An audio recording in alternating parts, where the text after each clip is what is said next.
Good evening সবাইকে। এমগণিত চ্যানেলে তোমাদের সকলকে স্বাগত জানাই। আমি তোমাদের সামনে আজকে জেআরবিটি গ্রুপ ডি ম্যাথমেটিক্স বিষয় নিয়ে আমি তোমাদেরকে ক্লাস করাবো। আমাদের জেআরবিটি গ্রুপ ডিতে আমাদের যে সিলেবাস দেওয়া হয়েছে সেই সিলেবাসের মধ্যে আমাদের 20 মার্কসের ম্যাথমেটিক্স আসে। সেই ম্যাথমেটিক্সটি আমরা এমগণিত চ্যানেলের মাধ্যমে তোমাদের সামনে আমরা তুলে ধরবো কী ধরনের কোশ্চেন পরীক্ষাতে আসতে পারে। সাধারণত আমাদের জেআরবিটি গ্রুপ ডিতে যে সিলেবাসটা দেওয়া আছে সেই সিলেবাসে যোগ, বিয়োগ, গুণ এবং ভাগ দেওয়া হয়েছে। এসব রিলেটেড যে কোশ্চেনগুলি আছে সেই কোশ্চেনগুলি কিন্তু আমাদের এক্সামে আসবে।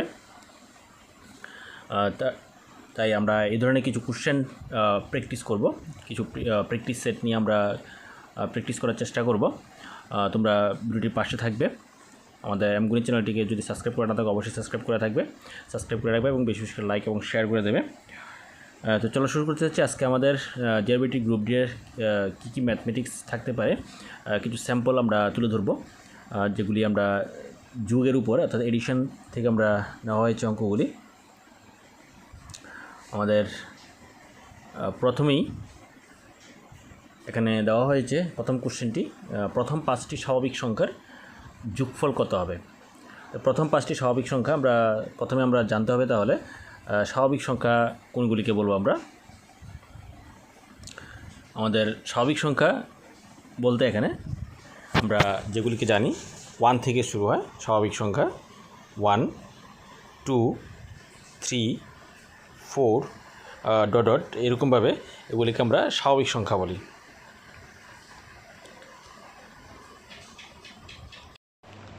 তো এখানে প্রথম 5টি স্বাভাবিক সংখ্যা যদি আমাদের বলতে হয় তাহলে কোন কোন সংখ্যাগুলিকে পাবো? এখানে প্রথম 5টি স্বাভাবিক সংখ্যা হলো 1, 2, 3, 4 এবং আসবে 5। এই প্রথম হলো 5টি স্বাভাবিক সংখ্যা। তো এই সংখ্যাগুলিকে যদি আমরা যোগ করে নিই তাহলে কত আসে? 1 + 2 + 3 + 4 + 5 কত আসে? তাহলে আমাদের আনসার এখানে প্রথম 2 আর 1 3 হবে, 3 এবং 3 6, 6 4 10 আর 5 15। তাহলে আমাদের প্রথম 5টি স্বাভাবিক সংখ্যার যোগফল হলো 15, যেটা আমাদের বি নাম্বার অপশানটা সঠিক। তাহলে প্রথম 5টি স্বাভাবিক সংখ্যার যোগফল আমাদের আনসার হবে 15। তো আমাদের এই যোগফলটা করতে গেলে আমাদের স্বাভাবিক সংখ্যা সম্বন্ধে আমাদের ধারণা থাকতে হবে।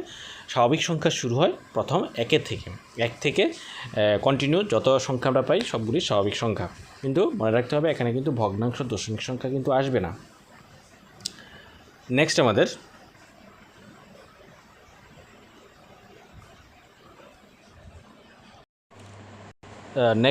যে 2 নম্বর কোশ্চেনটি, ক্ষুদ্রতম যুগ্ম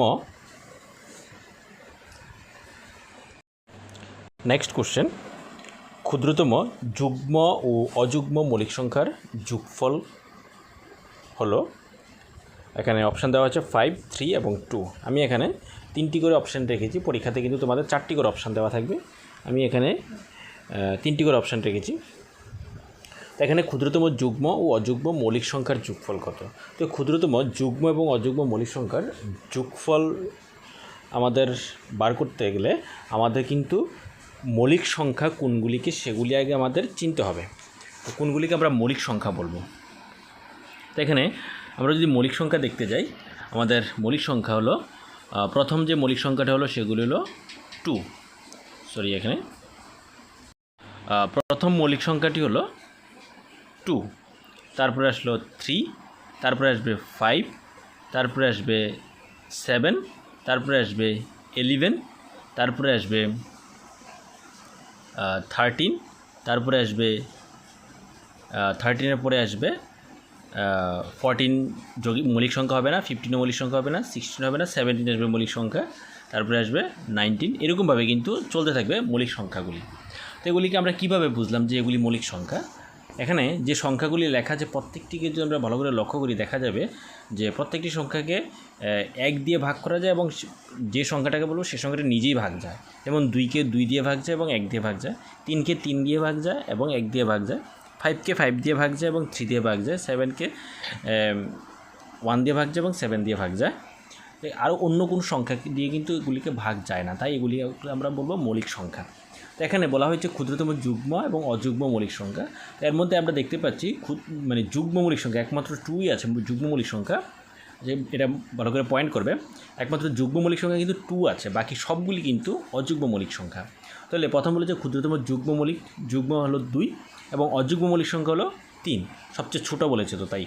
তাহলে যুগ্ম মৌলিক সংখ্যা 2 এবং অযুগ্ম মৌলিক সংখ্যা হলো 3। তাহলে আনসার কত আসলো? আনসার আসলো 5।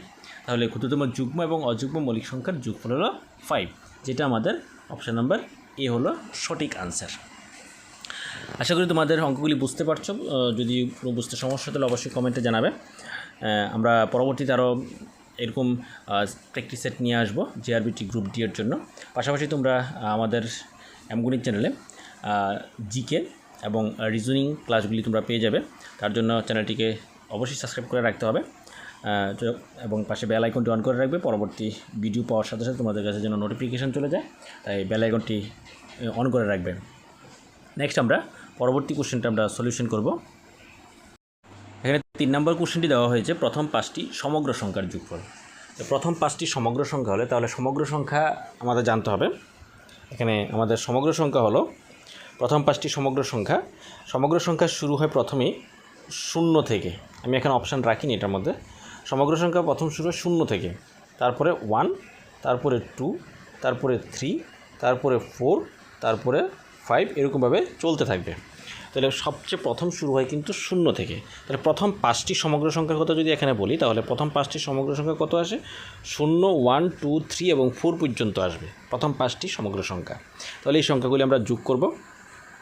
0 + 1 + 2 + 3 + 4, এগুলি যোগ করলে আনসার কত আসে? 0, 1, 0 হবে, 1, 2, 3, 3, 3, 6 আর 4, 10। তাহলে আনসার হলো 10। তাহলে প্রথম 5টি সমগ্র সংখ্যার যোগফল হলো আমাদের এখানে 10। নেক্সট 4 নম্বর কোশ্চেন, দুটি সংখ্যার যোগফল 53, একটি সংখ্যা -13 হলে অপর সংখ্যাটি কত? তো এখানে দুটি সংখ্যার যোগফল হলো 53। দুটি সংখ্যার যোগফল 53 মানে এখানে দুটি সংখ্যা একসাথে মিলিয়ে 53 আছে। এর মধ্যে একটি সংখ্যা -13, তাহলে 53-র মধ্যে যদি একটি সংখ্যা -13 তাহলে অপর সংখ্যাটি কত হবে? তাহলে এখানে যেহেতু দুটি সংখ্যা 53-এর মধ্যে যেহেতু এখানে দুটি সংখ্যা দেওয়া আছে, এই দুটি সংখ্যা থেকে যদি আমি এই একটি সংখ্যাকে যদি আমরা মাইনাস করে দিই, এই -13কে যদি মাইনাস করে দিই, তাহলে মাইনাস করবো -13, যদি মাইনাস করে দিই তাহলে কিন্তু অপর সংখ্যাটি চলে আসবে। তাহলে 53 মাইনাসে মাইনাস হবে +13, তাহলে প্লাস করলে কত আসবে? 3, 3, 6 আর 5, 1, 6, 66। তাহলে দুটি যুগ্ম সংখ্যা, দুটি সংখ্যার যোগফল 53 হলে একটি সংখ্যা যদি -13 হয় তাহলে অপর সংখ্যাটি হবে এখানে 66।